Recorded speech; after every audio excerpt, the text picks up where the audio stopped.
I don't know how to do. Okay. Okay. Okay. We are live on TikTok and we're live on YouTube and Facebook, Instagram. I don't have enough tools. Okay. Today we're gonna be talking about parenting. So you guys are gonna. I'm trying to get my phone in front of me because again, you guys, I am live on YouTube, Facebook, and TikTok right now. We're gonna talk about parenting today. I can't wait to have this conversation with y'all. I have really chilled on my lives, but I want to come back to doing lives on Mondays at 12 EST. So don't forget to join me lives on Mondays at 12 EST. I'm gonna make an intention, be very intentional about going live with you guys. I again see clients all day.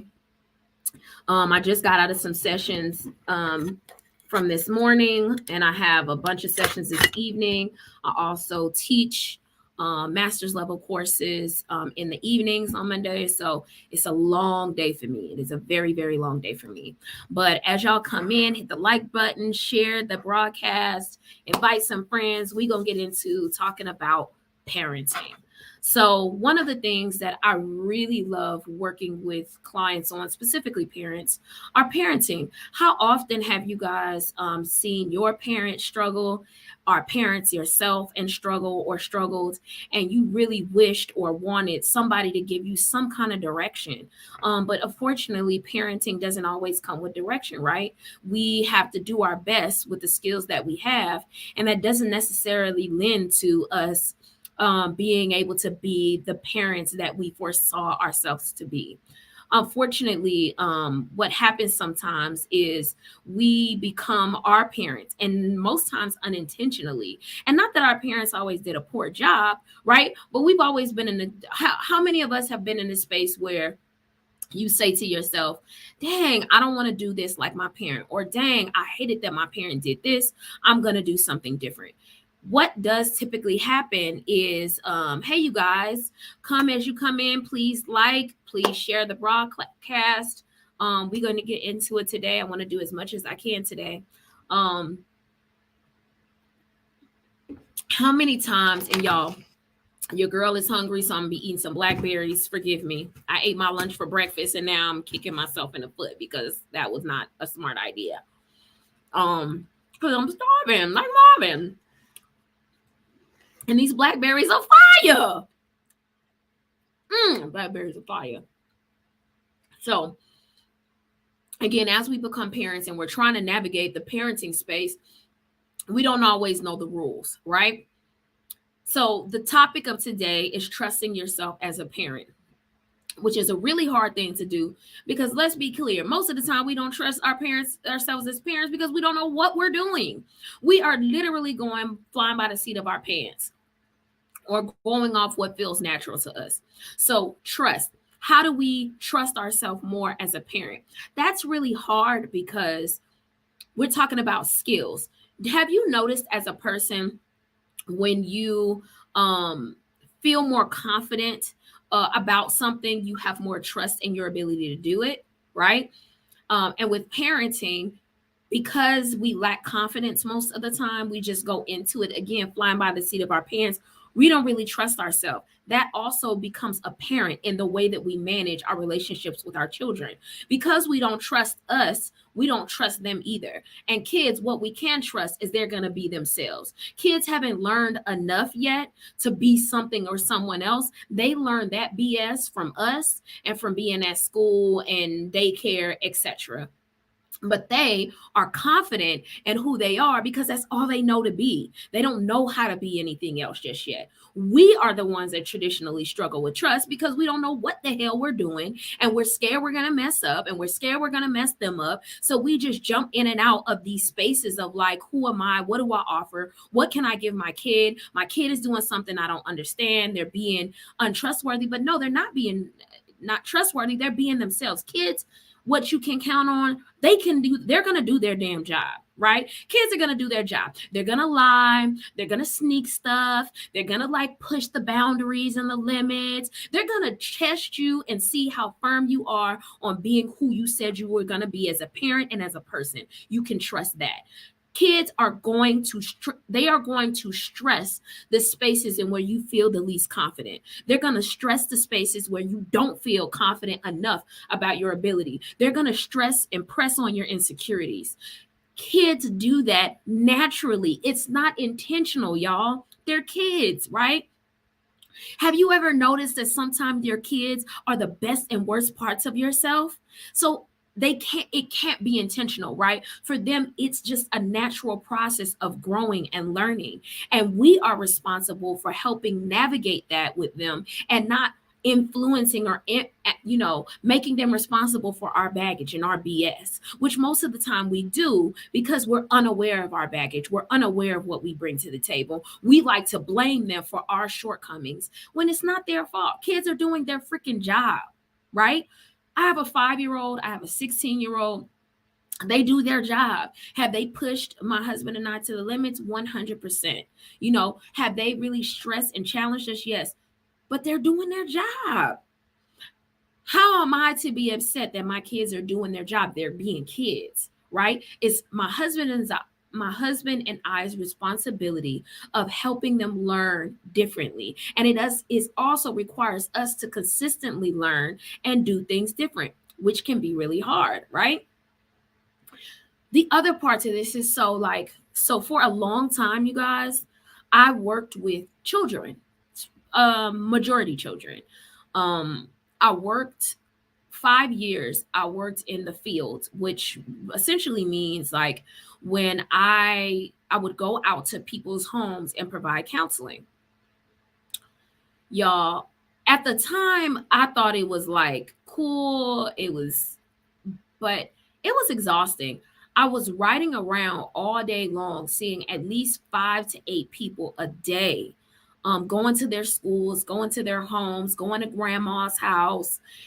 Y'all, it was exhausting. I'm not even gonna lie to you. Like it was very much exhausting. Um, but I will say this, I learned a lot.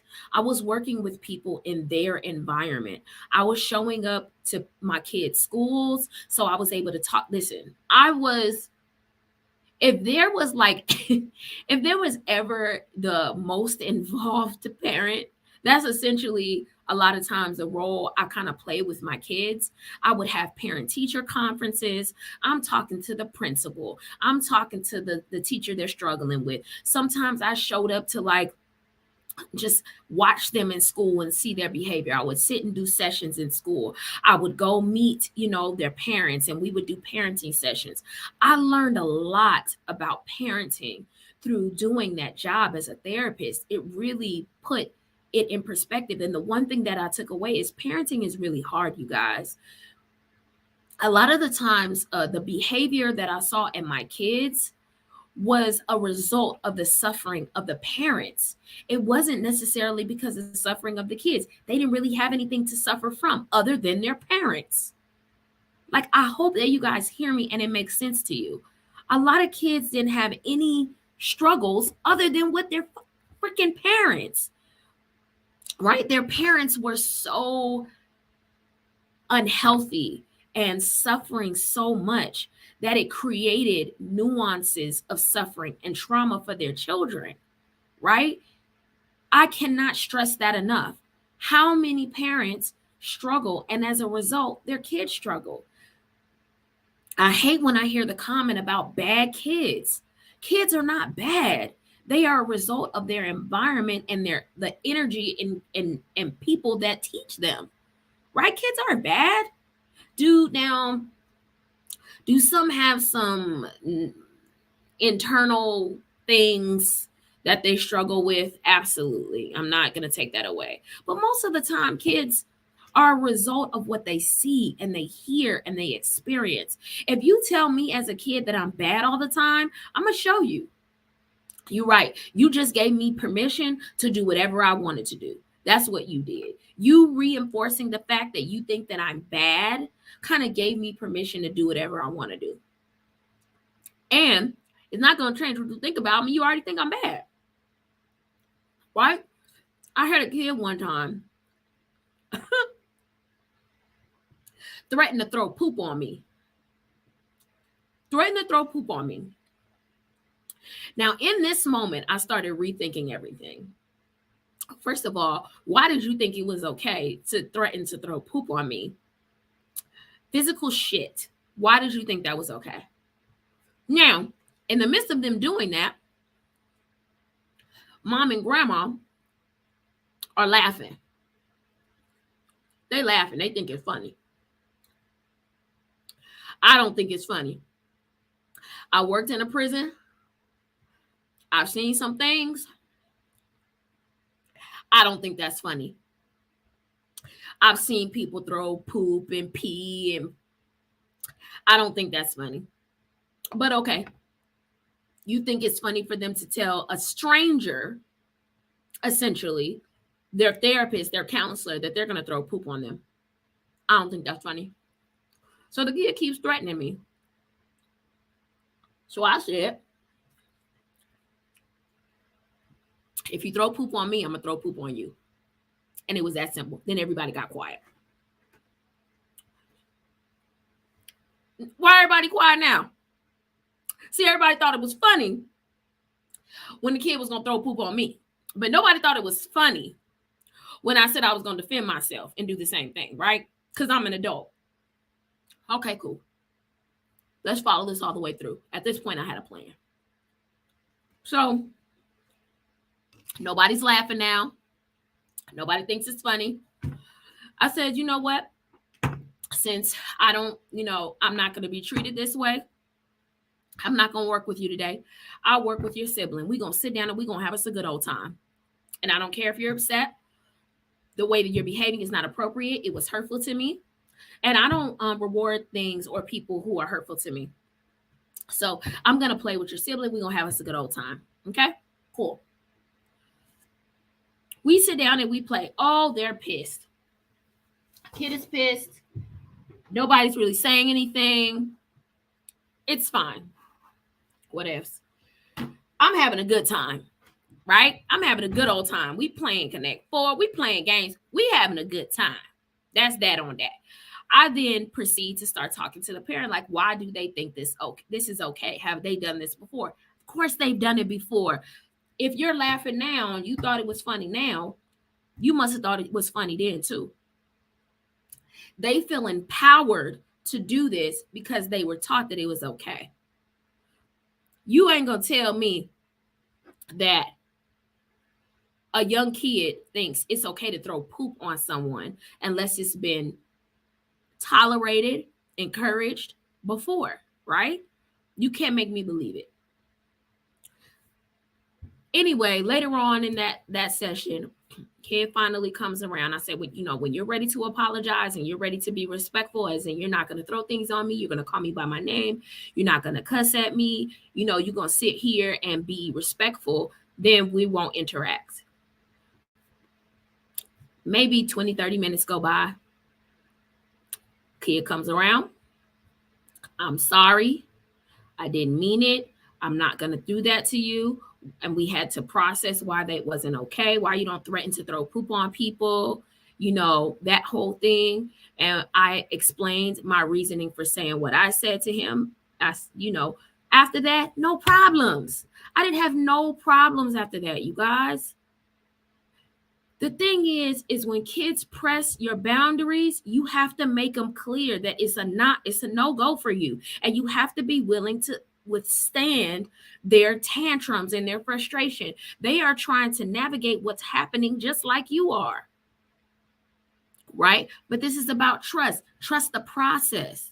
Trust the process. Trust yourself enough to be able to stand behind your boundaries and love them anyway. Just because I'm standing behind my boundaries doesn't mean that I don't love and care about my kids or my folks or my own biological children. It doesn't mean that. It means I care about them and myself enough to teach them what they need to know to go out in this world and be productive and successful. That's what that means. Because if I don't, I'm doing them a disservice. I'm doing them and myself a disservice. right? And then I'm going to be wondering a few years from now where things went wrong. Where they went wrong was with me. That's where they went wrong. They went wrong with me. Because I wasn't okay enough to do what needed to be done for my kid. And instead, I was making a joke of it or making light of it, and I encouraged it, thinking that it was funny. You know, excuse me. What does that sound like? One of the biggest nuances is girls dancing, right? That's what it reminds me of. Little girls, they'll dance, shaking, gyrating, whatever word you want to use for it. They'll dance, and then we act like it's cool, right? Oh, it's like a little sanitizer, real cute. And we act like it's cool. But then when they do it around somebody that we don't want them to do it around, or it's not in a situation we think is appropriate, then we're angry. But didn't we say it was okay? Didn't we say that behavior was okay? Didn't we at some point give them the impression that we didn't care about how they managed themselves or their bodies, that we didn't care about how they were able to engage in relationships, that we didn't care if they shook, gyrated, twerked on, older people, girls, but we didn't care. At some point, we gave them that impression. It just didn't come out of the blue sky, right? Now, can they look on YouTube and anything else and get some of these ideas? For sure, but it's our responsibility to educate them on what's appropriate and what's not. Not YouTube, not their friends' parents, not school. Like, it's our job to educate them on how we think they should navigate the world. We can't leave it up to everybody else. That's our primary responsibility in parenting. So how do we trust the process? How do we trust ourselves? It starts with getting us together. Get you together. Go to therapy. Get a life coach, whichever you think is appropriate. I say therapy, but that's just my personal opinion. Get a therapist. Work through your things so you can be at your best for your kids. They can't get anything more than you give yourself. If you don't hear anything I say to you today, hear me when I say that. They cannot get more from you than you give yourself. Kids are very intuitive creatures. They take in everything around them. Excuse me, have you noticed times where you've just been down and out and your kid will come give you a kiss or a hug and say, "Mommy, are you okay? Daddy, are you okay?" You ain't said a word. Because that's just how they do. But not for nothing. Start trusting yourself and do the work. Make sure you are at your best so you can be the best parent for your kids.